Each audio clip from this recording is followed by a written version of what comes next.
नमस्कार दोस्तों, कभी कभी दुश्मन तलवार से नहीं मुस्कान से हमला करता है और यही हो रहा है भारत चीन सीमा पर। जहां दुनिया को दिखाने के लिए रिश्तों में गर्माहट दिखाई जा रही है, वहीं जमीन पर एक ठंडी और सोची समझी चाल चल दी गई है चीन की ओर से। एक रिपोर्ट के अनुसार चीन ने शांति के नाम पर भारत के साथ साझा सीमा पर चुपचाप आगे बढ़त बना ली है। मतलब बफर जोन बनाए गए ताकि तनाव कम हो, लेकिन नतीजा यह निकला कि भारतीय सेना के कदम कई इलाकों में रुक गए और चीन की स्थिति और मजबूत हो गई। क्या कहा रिपोर्ट में? यह रिपोर्ट द वॉशिंगटन पोस्ट में प्रकाशित हुई है, जिसमें कहा गया है कि भारत और चीन के बीच जो बफर जोन बने हैं, उनका असर दोनों देशों पर समान नहीं पड़ा।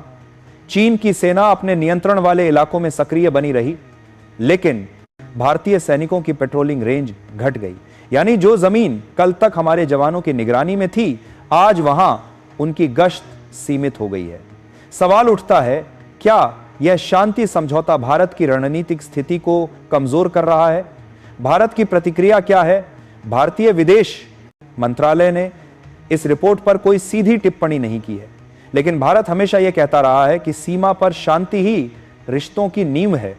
यानी भारत की नीति स्पष्ट है, वह युद्ध नहीं संवाद चाहता है।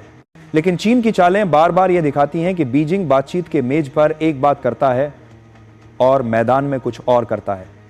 याद कीजिए 2020 का गलवान संघर्ष, जब चीन ने अचानक हमले किए थे और 20 भारतीय जवान शहीद हुए थे। उसके बाद कई दौर की मीटिंग्स हुई, समझौते हुए, पर ग्राउंड पर हकीकत बदल नहीं पाई। कूटनीति बनाम जमीन की सच्चाई भारत चीन रिश्तों में अब एक विरोधाभास साफ दिखता है। एक तरफ दोनों देश व्यापार, निवेश और शांति की बातें करते हैं, दूसरी तरफ LAC यानी लाइन ऑफ एक्चुअल कंट्रोल पर धीरे धीरे भारत की मूवमेंट सीमित हो रही है।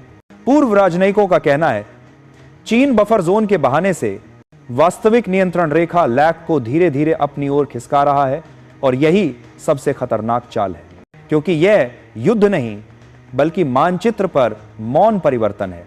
भारत के लिए आगे का रास्ता। तो भारत को अब क्या करना चाहिए? विशेषज्ञों का मानना है भारत को 3 स्तर पर काम करना होगा। राजनयिक स्तर पर चीन से सख्त संदेश के साथ संवाद जारी रहे। सैन्य स्तर पर सीमावर्ती इलाकों में इंफ्रास्ट्रक्चर और निगरानी मजबूत हो। वैश्विक स्तर पर अमेरिका, जापान, ऑस्ट्रेलिया जैसे देशों के साथ रणनीतिक साझेदारी और गहरी की जाए। भारत ने पहले ही क्वाड जैसी समूहों में सक्रिय भूमिका निभाई है। अब जरूरत है कि एशिया में भारत की आवाज कूटनीतिक और सुरक्षा दोनों मोर्चों पर और बुलंद हो। दोस्तों, विदेश नीति अब सिर्फ भाषणों की नहीं बल्कि जमीन की हकीकत की परीक्षा है।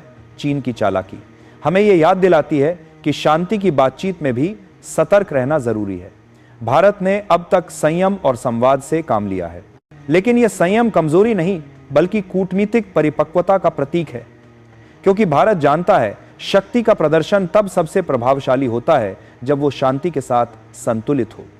तो दोस्तों, सवाल यही है, क्या चीन की चुपचाप बढ़त को भारत शांतिपूर्ण ढंग से रोक पाएगा, या फिर आने वाले समय में भारत को सीमा पर नई कदम उठानी चाहिए? आपकी राय क्या है? भारत को अब सख्त रुख अपनाना चाहिए या बातचीत से ही हल निकलेगा? कमेंट में बताइए और देश की विदेश नीति पर ऐसे ही विश्लेषणों के लिए चैनल को सब्सक्राइब करना ना भूलें। जय हिंद।